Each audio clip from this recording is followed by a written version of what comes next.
Hi guys, welcome back to unique technical service. आज के video में हम वॉक इन चिलर का जो कंप्रेसर का बारे में आज थोड़ा स्टडी करने वाला है। जैसे कि एक कॉपलैंड का कंप्रेसर है। कंप्रेसर चलने के लिए मैकेनिकली अंदर ऑयल का ज़रूरत पड़ता है, बट मशीन जब 4-5 साल जब चलते रहते हैं तब कभी हमको ऑयल चेंज जो करना पड़ता है, क्योंकि मैकेनिकली उसको बराबर लुब्रिकेशन मिलने के लिए, इसका लाइफ बढ़ने के लिए। जब ऑयल चेंज नहीं करे तो कंप्रेसर का पिस्टन और मैकेनिकली प्रॉब्लम आ सकता है। तो इस वीडियो में हम यही जानने वाला है, इस कॉपलैंड वाला कंप्रेसर ऑयल कैसे चेंज कर सकते हैं मशीन कंप्रेसर को डिसमेंटल किया बिना। जैसे कि नॉर्मली कंप्रेसर कॉपलैंड देख सकते हैं, कॉपलैंड का कंप्रेसर में ऑयल ड्रेन के लिए कोई कनेक्शन नहीं है। जैसे कि देख सकते हैं इधर कोई भी बेस में कुछ भी उसका ऑयल ड्राइन करने के लिए ऑप्शन नहीं है। खाली क्रैंकेस हीटर के लिए एक ओपनिंग है, बाकी कोई ऑयल ड्राइन होने के लिए कॉपलैंड कंप्रेसर में ऑप्शन नहीं इस मॉडल में। शायद दूसरा मॉडल में आता होगा। इस मॉडल में कोई भी ऑयल को चेंज करने के लिए ऑप्शन नहीं दिया हुआ है और उसको हमको मैकेनिकली डिसमेंटल करना पड़ेगा, ऑयल को चेंज करना पड़ेगा। तो जब मशीन चल रहा, कंप्रेसर चल रहा है, फिर भी इतना साल से चल रहा है, तब हम ऑयल चेंज करना चाहिए, क्योंकि मैकेनिकली ऐसा पिस्टन ब्रेक होने से और कुछ बेरिंग स्टक होने का प्रॉब्लम नहीं आना चाहिए बोल के। इसके नीचे बोल्ट नट लगा है, वो सब खोलने के लिए बहुत बड़ा काम हो जाएगा। तो आज एक सिंपल ट्रिक से इसका ज़रिए से आप लोग भी कंप्रेसर का ऑयल चेंज कर सकते हैं। और कभी दूसरा ब्रांड में भी आपको ड्राइन के लिए, ऑयल ड्राइन के लिए कैप नीचे मिलेगा, बट इस वाला जो कॉपलैंड का मॉडल में आपको नहीं मिले। जिधर मिलते हैं आप लोग वही ड्राइन जो कैप है उसको खोल के ऑयल को नया जो चेंज कर सकते हैं। क्योंकि बिट्ज़र मॉडल होता है, बिट्ज़र मॉडल में जैसे कि इसमें देख सकते हैं, वे जो बिट्ज़र मॉडल है, बिट्ज़र कंप्रेसर में क्या होता है, ऑयल ड्रेन के लिए एक नीचे वाला एक बोल्ट है ना, उसमें ओपन करेगा तो आप ऑयल ड्रेन कर सकते हैं आसानी से। ऑयल ड्रेन करने के लिए उसमें ऑप्शन दिया हुआ है बिट्ज़र कंप्रेसर में, कोई कोई मॉडल में नहीं दिया होता है। इसलिए हम कॉपलैंड में वो ऑप्शन नहीं है। इसका वजह से हम एक दूसरा ट्रिक्स यूज़ करके इसका ऑयल चेंज कर रहे हैं। बट अभी यूनिट में गैस है, यूनिट प्रॉपरली जो चलने वाला यूनिट है, इसलिए हम क्या करना पड़ेगा, पहले इसको पंप डाउन करके गैस को स्टोर करना चाहिए। क्योंकि गैस स्टोर नहीं करेगा तो ये ऑयल चेंज करने के लिए हमको गैस उड़ाना पड़ेगा, तो फिर से एक्स्ट्रा खर्चा आएगा। तो क्या करेंगे हम, बिना गैस उड़ाए, मतलब पंप डाउन करें। पंप डाउन करने के लिए जैसे कि देख सकते हैं, लिक्विड लाइन का शट ऑफ वाल्व को फुल्ली क्लोज करना चाहिए। जब फुल्ली क्लोज करके मशीन को चलाना चाहिए। मशीन को चलाना चाहिए तो क्या होएगा, शट ऑफ वाल्व तक था गैस उधर ही आके रुक जाएगा। उसका आगे वाला पूरा जो गैस है वो कंप्रेसर क्या करेगा, खींच के पंप करके हमारा कंडेंसर साइड में डाल देता है। तो क्या होता है, पूरा गैस, यूनिट का गैस है, कंडेंसर में आके स्टोर हो जाता है। जब हम पूरा ऑयल चेंज होने के बाद फिर से वैक्यूम करके हम क्या कर सकते हैं, फिर से गैस ओपन कर सकते। जैसे कि देख सकते हैं, ये अभी आपका गेज सक्शन लाइन में गेज डाल के 0 आ गया तो आपका पंप डाउन पूरा हो गया बोल के। जब 0 आ जाते हम क्या करना चाहिए, सक्शन लाइन का जो सर्विस वाल है वो फुल्ली क्लोज करना चाहिए। ये क्लोज नहीं करेगा तो क्या होता है, कभी कभार थोड़ा बहुत गैस पीछे से बाद में लिक्विड से वेपर बन के आ सकती है। इसलिए सेफ साइड के लिए हम सक्शन और डिस्चार्ज लाइन का दोनों क्लोज करेगा तो अच्छा है। कभी क्या होता है, कंप्रेसर का कुछ पिस्टन में और नहीं तो वॉल रीड में एक प्रॉब्लम है, तो क्या होता है, डिस्चार्ज लाइन का गैस फिर से कंप्रेसर के अंदर आ सकते हैं। तो इसलिए सेफ साइड के लिए हम क्या कर लेते हैं, दोनों डिस्चार्ज और सक्शन लाइन का सर्विस वाल को फुल्ली फ्रंट सीट कर लेते हैं। फ्रंट सीट करेगा तो क्या होता है, लाइन का जो कनेक्शन है वो क्लोज हो जाता है। कंप्रेसर और चार्जिंग पोर्ट वाला जो लाइन है वो ओपन ही रहते हैं। फुल्ली क्लोज करना चाहिए। तभी अभी क्या हो गया, पूरा सिस्टम क्या हो गया, हमारा सिस्टम अलग हो गया। अभी कंप्रेसर का इंटरनल पार्ट अलग हो गया, क्योंकि ये इधर तक की जो कॉपर पाइप है उधर तक की कनेक्शन रहते हैं। फुल्ली सीट फ्रंट सीट करेगा तो अभी हमको कंप्रेसर का अंदर का एक्सेस मिल गया, एक अलग अलग पार्ट बन गया ये। तो अभी हम क्या कर सकते हैं, कंप्रेसर अलग अंदर ऑयल चेंज करके सिर्फ कंप्रेसर वाला पार्ट को ही वैक्यूम करके फिर से हम ऑयल चार्ज करके मशीन का गैस ओपन कर सकते हैं। तो अभी हम क्या करेंगे, ऑयल चेंज करने का प्रोसीजर देख सकते हैं। ऑयल चेंज करने के लिए आपका जो ऑयल जिधर स्लाइड ग्लास दिखता है उसका ऊपर एक लाइन दिया हुआ है।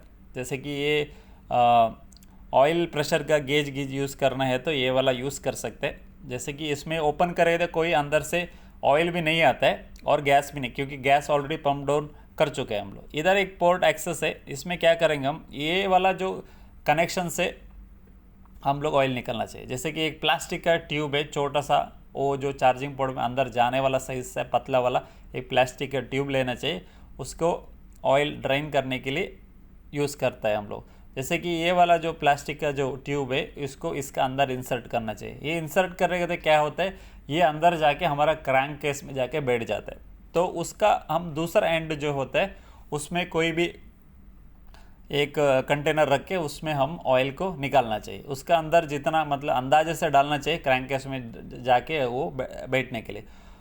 तो हम अभी क्या कर दिया, कंप्रेसर का अंदर ऑयल का जिधर सम्प है उधर तक ट्यूब हमारा अटैच हो गया।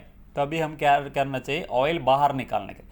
ऑयल बाहर निकालने के लिए हमको क्या ट्रिक्स यूज़ करना पड़ेगा, वही ये, क्योंकि अंदर कुछ प्रेशर नहीं है अभी। जैसे ही हम अंदर प्रेशर डालते हैं उस ट्यूब में ऑयल बाहर निकलेगा, क्योंकि प्रेशर अंदर ज़्यादा प्रेशर हो गए तो क्या होता है, ऑयल निकालने का रास्ता ढूंढेगा।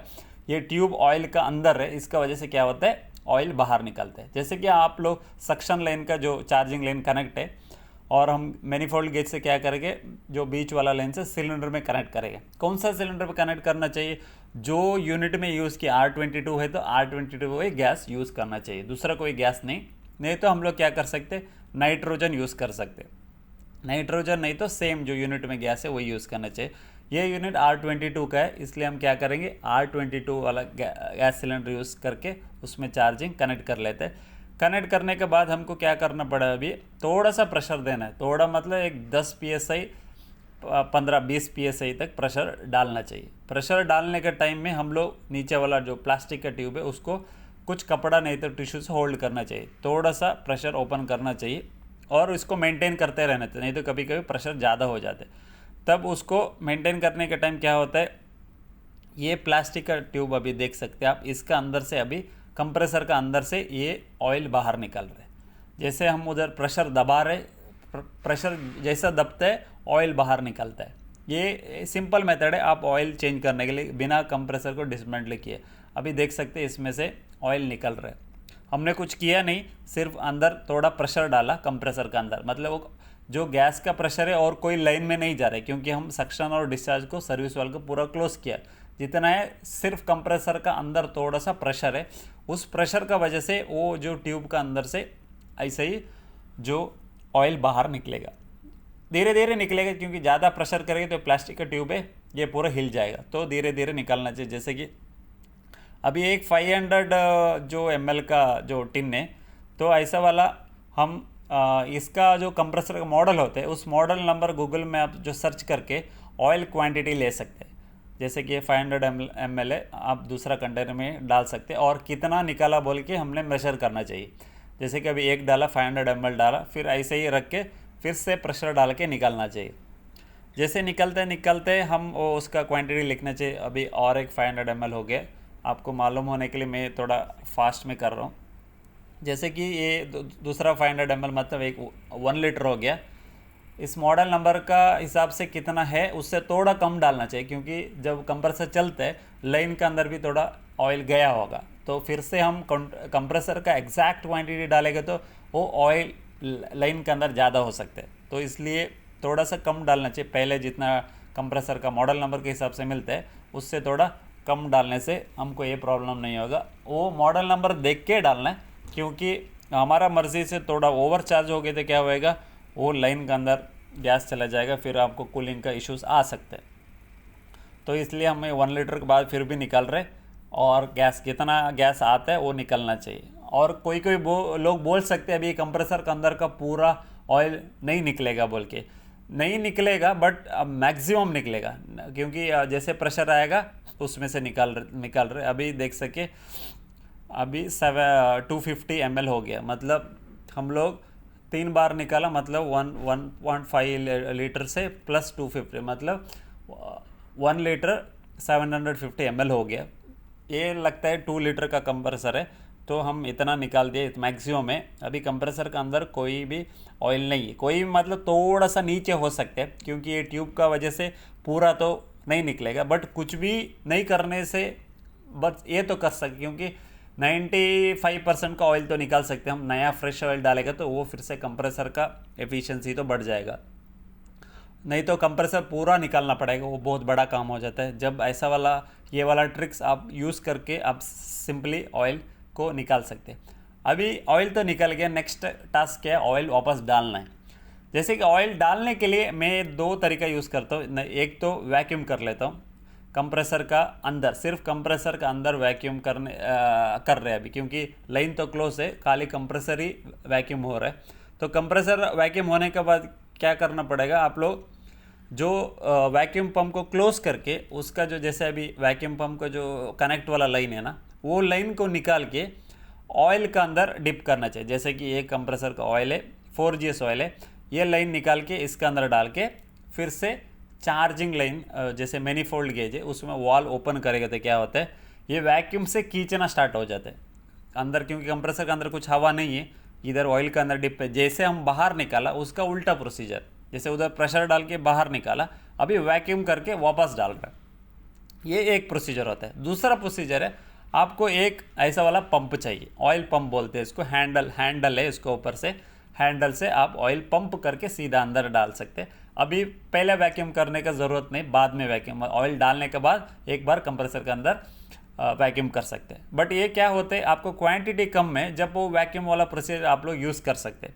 अभी हमको क्वांटिटी ज़्यादा है, 1 लीटर 2 लीटर, कभी बड़ा बड़ा कंप्रेसर में तो 10 लीटर भी ऑयल डालना पड़ता है। ये तो छोटा के लिए वो वैक्यूम प्रोसीजर यूज़ करना चाहिए, जब बड़ा के लिए ये वाला जो हैंड पंप वाला प्रोसीजर यूज़ करना चाहिए। हैंड पंप वाला प्रोसीजर यूज़ करने के लिए क्या करना है, ये ऑलरेडी क्लोज है, जैसे कि हम इधर से सक्शन लाइन से भी डालेंगे तो कंप्रेसर के अंदर ही डाले जाएगा। नहीं है तो क्या कर सकते हैं, जैसे हम ऑयल निकाला उसी जगह से हम फिर से ऑयल डाल सकते हैं जब हैंड पंप यूज़ करेगा। वैक्यूम करके उधर से नहीं डाल सकते, क्योंकि उसमें कोई पोर्ट नहीं, मतलब वो क्लोज नहीं होता है। जैसे वैक्यूम करेगा तो वापस आप लाइन निकलेगा तो फिर से हवा बाहर से अंदर जाएगा, तो वो सेफ़ नहीं है। तो इसलिए क्या कर रहे हैं, हम लोग हैंड पंप यूज़ कर रहे हैं। जैसे कि ये हैंड पंप इस वाला जो ऑयल का जो टिन है, ऑयल का जो टैंक है उसका अंदर ही डाल देंगे। जैसे कि देख सकते हैं ये हमारा जो 1/4 का है, उसी वाला चार्जिंग ले इसके साथ जो कनेक्ट होते हैं, तो क्योंकि ये इसी के लिए डिज़ाइन किया हुआ है, तो इसमें कोई भी मॉइस्चर जाने के चांसेस जो कम रहते, क्योंकि हमारा जो ऑयल का कैन है हम उसी का अंदर से डायरेक्ट ही निकाल रहे हैं। दूसरा टिन में ट्रांसफ़र करके उधर से खींचेगा तो क्या होता है, मॉइस्चर जाने का चांसेस रहता है। तो ये सेफ़ मेथड है, सीधा ऑयल का जो पंप है उसका अंदर डाल के, ये इधर रबर का जो सीटिंग है ये क्या होते हैं, प्रॉपरली सीट होते हैं, तो बाहर का कोई मॉइस्चर भी ऑयल के अंदर ऐड होने के चांसेस भी नहीं रहते, क्योंकि ऑयल को ओपन रखे तो मॉइस्चर उसके अंदर बैठने के चांस रहते हैं। ये नीचे वाला जिधर से ऑयल डाला हम उधर से ऑयल वापस रिफ़िल करने वाला है। जब स्टार्टिंग में क्या होता है, थोड़ा सा पंप करके स्टार्टिंग ऑयल थोड़ा बाहर डालना चाहिए, क्योंकि उसके अंदर कुछ कचरा नहीं तो मॉइस्चर है तो बाहर निकले। एक बार पंप करके ऑयल को बाहर फ्लश करना चाहिए, फ्लश करके फिर से उधर ही चार्जिंग लाइन को कनेक्ट करना चाहिए।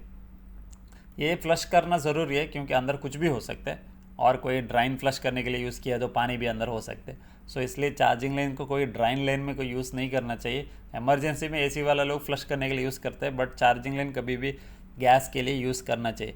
जैसे अभी हम क्या करेंगे, पंप के साथ कनेक्ट करेंगे, ऐसा पंप करेंगे, ऊपर नीचे पंप करते रहे तो सिर्फ ऑयल ही पंप होके जाएगा, क्योंकि इधर इसका सीटिंग प्रॉपरली आप हमको मेजरमेंट देखना चाहिए, इसमें कितना कितना बोल के मेजरमेंट है। आप दूसरा डिफरेंट ऑयल का जो कैन है उसमें डिफरेंट टाइप का रहता है, जस्ट मैं प्रोसीजर बता रहा हूँ। ऐसा पंप करके ऑयल हमारा कंप्रेसर के अंदर अभी जा रहा है, जैसे कि पंप हो रहा है, धीरे धीरे ऑयल अंदर जा रहा है। हम मेजरमेंट साइड में देखते रहना चाहिए, 1 लीटर है 2 लीटर है कितना बोल के, ज़्यादा कभी चार्ज नहीं करना चाहिए। और जब कैन ख़त्म होने का टाइम वो भी ध्यान में रखना चाहिए, फिर से हवा पंप नहीं करना चाहिए, और नीचे कचरा कीचड़ है तो उसको भी पंप करके कंप्रेसर के अंदर नहीं डालना चाहिए। ध्यान से रखना चाहिए, जब ख़त्म हो रहा है तभी उसी टाइम उसी को स्टॉप करना चाहिए, क्योंकि ऑलमोस्ट अभी हमारा अभी कैन ख़त्म हो गया। तो अभी चार्जिंग प्रोसीजर, ऑयल फिर से चार्ज हो गया। आपका स्लाइड ग्लास प्रॉपरली है तो दिखेगा ऑयल अंदर कितना आया बोल के, कभी कभी बहुत पुराना है तो स्लाइड ग्लास अब आपका एक जो ग्लास होता है कंप्रेसर का उसमें नहीं दिखे। तो अभी हम क्या करेंगे, उधर से ऑयल जिधर से डाला वो वाला चार्जिंग लाइन निकाल के इसको कैप करके इसको बराबर टाइट कर देते हैं, क्योंकि ये अभी और कुछ काम नहीं है। अभी हम क्या करेंगे, ऊपर वाला सेक्शन लाइन में जो चार्जिंग लाइन डाला हुआ है अभी फिर से वैक्यूम करेंगे। अभी हम अच्छे से वैक्यूम करेंगे, क्योंकि अभी पूरा काम ख़त्म हो गया। अभी सिर्फ अंदर का जितना हवा गिवा है तो उसको निकाल के बाहर डालना है। अभी प्रॉपरली वैक्यूम डालना चाहिए।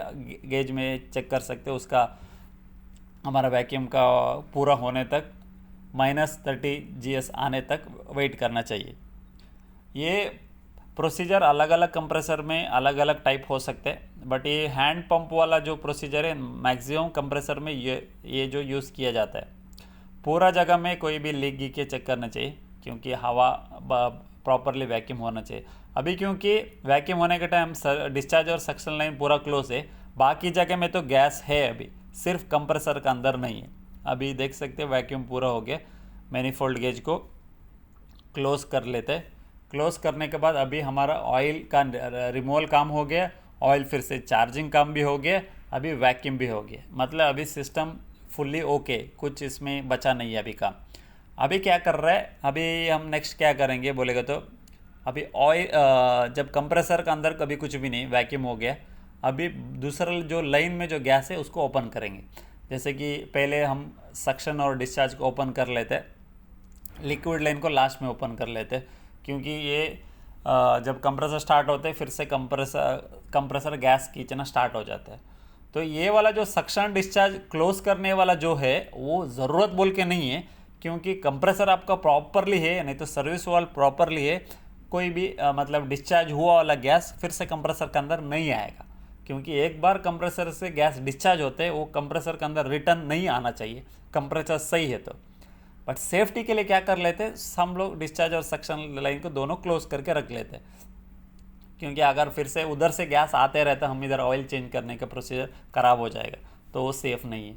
तो ये दोनों हम लोग ऐसे ही करते हैं, जैसे कि क्लोज कर लेते हैं, क्लोज करके ही करेगा तो काम बराबर हो जाता है। अभी नेक्स्ट ये दोनों ओपन होने के बाद क्या करना पड़ेगा, पम्प डाउन ओपन कर लेते हैं। ये वाला जैसे कि देख सकते हैं, ये हम जो पम्प डाउन करके रखा था इसको फुल्ली ओपन करेगा तो अभी सिस्टम इक्वल हो गया। जैसे कि जो स्टोर किया वाला गैस है वो भी इस तरफ आ जाता है, बट इसके पीछे सोलेनॉइड वाला है तो गैस उधर ही स्टोर होगा, जैसे सिस्टम ऑफ हो गया तो उधर ही स्टोर रहता है। अभी हमारा पूरा गैस एक जगह में हो गया, मतलब सिस्टम इक्वल हो गया, तो अभी हम कंप्रेसर को स्टार्ट कर सकते हैं। इसी तरह बिना डिस्मेंटल किए हुआ कंप्रेसर का ऑयल चेंज कर सकते हैं। मैं उम्मीद करता हूँ आज का वीडियो यूज़फुल होगा। वीडियो अच्छा लगे तो लाइक शेयर कमेंट कीजिए, हमारा चैनल को भी सब्सक्राइब कीजिए।